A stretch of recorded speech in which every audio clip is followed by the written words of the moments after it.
안녕하세요. 여러분의 투자 길라잡이 트레이더 전쌤입니다. 오늘은 지난 시간에 이어 볼린저 밴드 실전 강의 두 번째 영상입니다. 이번 영상에서는 존 볼린저가 직접 저서를 통해 공개한 5가지 핵심 원칙, 즉 그가 실제 시장에서 어떻게 볼린저 밴드를 해석하고 활용했는지 하나하나 구체적으로 풀어보겠습니다. 그리고 이 원칙들을 기본 매매 전략에 어떻게 적용할 수 있는지 실제 예시 차트를 통해 보여드리도록 하겠습니다. 또 지난 영상에서 말씀드렸듯이 볼린저 밴드와 함께 쓰면 진입, 손절 기준을 명확히 잡을 수 있는 추세 추종 지표는 영상 하단 링크를 통해 별도 비용 없이 받아보실 수 있습니다. 자, 그럼 본격적으로 시작하겠습니다. 구독과 좋아요 미리 눌러주시고 오늘 영상 끝까지 보셔서 볼린저 밴드와 추세 추종 전략으로 여러분의 트레이딩에 실질적인 도움이 되었으면 합니다. 존 볼린저가 강조한 첫 번째 원칙은 바로 밴드의 돌파가 곧 매수나 매도를 의미하지 않는다는 것입니다. 많은 분들이 상단 밴드를 돌파하면 과매수라 생각해 바로 매도하고 하단 밴드를 이탈하면 과매도라 판단해 즉시 매수하는데요. 이런 단순한 접근은 매우 위험합니다. 왜냐하면 돌파가 나온 후 가격이 밴드 중심선 위에서 유지되는지 아니면 곧바로 되돌아오는지에 따라 그 의미가 완전히 달라지기 때문입니다. 예를 들어 상단 밴드를 지속적으로 돌파하며 가격이 중심선 위에서 지지를 받는다면 이는 강한 상승 추세가 유지되고 있다는 신호입니다. 하지만 상단선을 살짝 돌파한 뒤 바로 중심선으로 되돌아오면 더 나아가 하단 밴드까지 이탈하는 경우도 자주 발생합니다. 이럴 때 단순히 상단 밴드 터치만 보고 과매수다라고 판단해 매도했다면 운 좋게 수익을 냈을 수도 있습니다. 하지만 반대로 하단 밴드를 터치했다고 과매도라라며 매수에 들어갔다면 큰 손실을 볼 가능성이 높습니다. 결국 중요한 건 돌파 자체가 아니라 그 돌파가 지속적인 추세로 이어질지 아니면 일시적인 과열 반응으로 끝날지를 구분하는 것입니다. 이를 위해서는 가격이 밴드 밖에 머무는 체류 시간, 다시 되돌아오는 속도, 그리고 중심선에 대한 반응까지 함께 살펴봐야 잘못된 진입을 피할 수 있습니다. 두 번째 원칙은 볼린저 밴드는 반드시 다른 지표와 함께 활용하라입니다. 존 볼린저는 자신의 저서에서 볼린저 밴드 지표를 단독으로 쓰는 것은 위험하다고 강조했습니다. 그래서 RSI나 거래량 같은 보조 지표를 함께 분석해야 정확한 판단이 가능하다고 말했습니다. 예를 들어 보겠습니다. 가격이 상단 밴드를 돌파하면서 거래량이 급증하고 RSI가 70 이상으로 올라간다면 이건 단순한 돌파가 아니라 강한 매수세가 실제로 뒷받침되고 있다는 신호입니다. 즉 상승 추세가 본격적으로 전개될 가능성이 높다는 의미죠. 반면에 상단 밴드를 돌파했는데 RSI가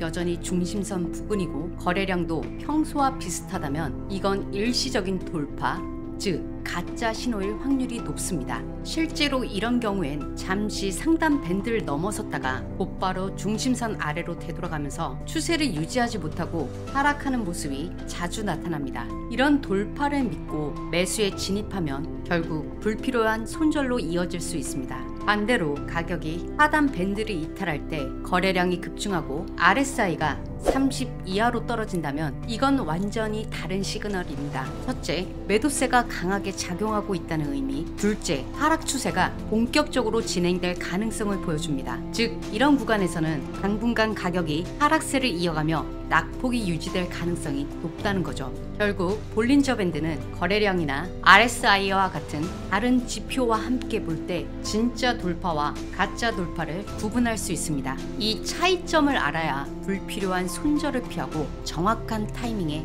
진입할 수 있습니다. 세 번째 원칙은 밴드 폭이 수축하는 구간에 집중하라입니다. 볼린저 밴드는 시장의 변동성을 시각화해 보여주는 지표죠. 따라서 밴드의 폭이 점점 좁아진다는 건 시장 변동성이 줄어들고 있다. 즉 에너지가 응축되고 있다는 의미입니다. 이 구간을 우리는 흔히 스퀴즈 구간이라고 부릅니다. 스퀴즈 구간은 마치 풍이 오기 전에 고요함처럼 시장이 잠시 숨을 고르고 있는 상태입니다. 그만큼 이후에는 강한 추세가 터져 나올 가능성이 매우 높습니다. 그래서 이 시점은 단순히 기다리는 시간이 아니라 돌파 매매 전략을 준비해야 하는 타이밍입니다. 즉 밴드 폭이 좁아지고 있다면 이제 곧 방향성이 나올 수 있다는 신호로 받아들이고 상단 돌파 시 매수, 하단 돌파 시 매도 전략을 사전에 세워두는 것이 중요합니다. 결국 폭의 변화는 시장 에너지의 흐름을 미리 읽을 수 있는 힌트라는 점 꼭 기억하셔야 합니다. 네 번째 원칙은 볼린저 밴드는 땅바닥, 쌍고점 패턴과 함께 보면 더욱 효과적이다입니다.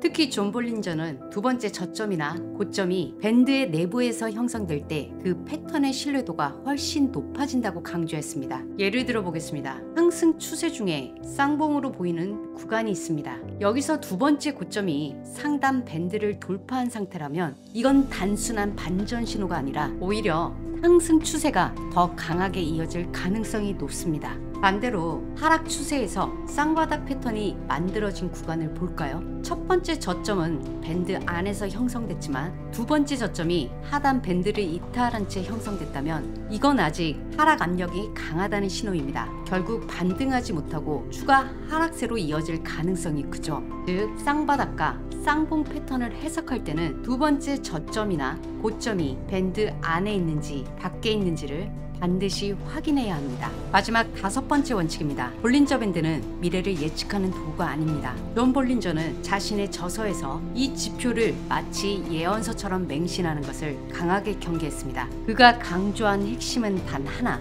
볼린저 밴드는 미래를 맞추기 위한 도구가 아니라 현재 시장의 상태를 시각화해 보여주는 도구라는 점입니다. 즉, 이 지표는 시장 구조를 이해하고 변동성과 흐름을 빠르게 파악하며 더 정교한 진입 타이밍을 잡는 보조 수단으로 활용해야 합니다. 이렇게 존 볼린저가 강조한 5가지 핵심 원칙을 자세히 살펴봤는데요. 제 영상이 유익하셨다면 구독과 좋아요 부탁드립니다. 영상 중간에 설명드린 추세 추종 지표는 영상 하단 고정 댓글에 있는 링크 클릭하셔서 간단하게 의사 표시해 주시면 구독자 인증 후에 공유해 드리겠습니다. 다음 영상에서는 이 5가지 원칙을 기반으로 한 실전 매매 4가지 방법을 소개할 예정입니다. 궁금하신 보조지표나 상황별 보조지표 활용법을 댓글로 남겨주시면 다음 영상에서 자세히 설명드리겠습니다. 그럼 다음 영상에서 뵙겠습니다. 여러분의 투자 길라잡이 트레이더 전쌤이었습니다.